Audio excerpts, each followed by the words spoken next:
ఆస్ట్రేలియాతో జరగబోయే one day and T20 సిరీస్లకు శనివారం BCI team India స్క్వాడ్లను announce చేసింది. అండ్ రోహిత్ శర్మకు బీసీఐ బిగ్ షాకే ఇచ్చింది. కెప్టెన్ గా రోహిత్ శర్మ స్థానంలో యువ ఆటగాడు శుభ్మాన్ గిల్ ను సెలెక్ట్ చేసింది. ఇక కొంతకాలంగా జట్టుకు దూరంగా ఉంటున్న శ్రేయస్ అయ్యర్ కు ప్రమోషన్ వచ్చింది. అతడిని వన్డే జట్టులో శుభ్మాన్ గిల్ కు వైస్ కెప్టెన్ గా సెలెక్ట్ చేసింది.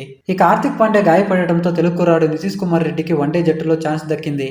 అండ్ మహమ్మద్ షమి, రవీంద్ర జడేజా, సంజు శాంసన్ లకు వన్డేలో చోటు కల్పించలేదు. ఇక రిషబ్ పంత్ ప్లేస్ లో వన్డేల్లో సంజు శాంసన్ ని కాకుండా ధ్రువ్ ను సెలెక్ట్ చేసింది. ఇక వన్డేల్లో బుమ్రాకు విశ్రాంతి ఇచ్చి ప్రసిద్ధి కృష్ణను సెలెక్ట్ చేశారు. ఇక చాలా రోజుల తర్వాత విరాట్ కోహ్లీ అండ్ రోహిత్ శర్మలు రీ ఎంట్రీ ఇవ్వనున్నారు. ఇక భారత క్రికెట్ లో కెప్టెన్ గా రోహిత్ శర్మ శకం ముగిసిందే అని చెప్పాలి. ఇప్పటికే టెస్టులకు టీ20లకు వీడ్కోలు పలికిన హిట్ మ్యాన్ ఇప్పుడు వన్డే కెప్టెన్సీని కోల్పోయాడు.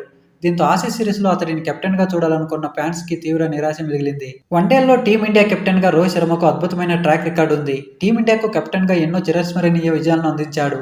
వన్డేల్లో 50కి పైగా మ్యాచ్ల్లో భారత జట్టుకు కెప్టెన్ గా వ్యవహరించిన 7గురిలో ఒకటిగా రోహిత్ శర్మ నిలిచాడు. వన్డేల్లో 75 విన్ పర్సెంటేజ్ తో అత్యుత్తమ కెప్టెన్ గా రోహిత్ శర్మ నిలిచాడు. ఇంత winnowing percentage MS Dhoni, Ganguly, Kohli లాంటి దిగ్గజ కెప్టెన్లు కూడా సాధ్యం కాలేదు. అదే విధంగా అతడి సారథ్యంలోని ఐసీసీ ఛాంపియన్స్ ట్రోఫీ 2025 టైటిల్ను భారత్ సొంతం చేసుకుంది. అంతేకాకుండా అతని సారథ్యంలో టీ20 వరల్డ్ కప్ ను కూడా గెలుచుకుంది. ఇక వన్డే ప్రపంచ కప్ 2023 రన్నర్ అప్ గా భారత్ ను హిట్ మ్యాన్ నిలిపాడు. ఇక మొత్తం 56 వన్డేల్లో భారత జట్టు కెప్టెన్ గా వ్యవహరించిన రోహిత్ శర్మ 42 మ్యాచ్ల్లో విజయాలను అందించాడు. అతడి కెప్టెన్సీలో భారత్ కేవలం 12 వన్డేల్లో మాత్రమే ఓటమి పాలైంది. ఇక ఆస్ట్రేలియాతో వన్డే సిరీస్ కు బీసీఐ ప్రకటించిన టీమిండియా స్క్వాడ్ ని ఒకసారి చూద్దాం. Shubman Gill captain, Rohit Sharma, Virat Kohli, Shreyas Iyer vice captain, Axar Patel, KL Rahul, Nitish Kumar Reddy, Washington Sundar, Kuldeep Yadav, Harshit Rana, Mohammed Siraj, Harshdeep Singh, Prasidh Krishna, Dhruv Yashasvi Jaiswal.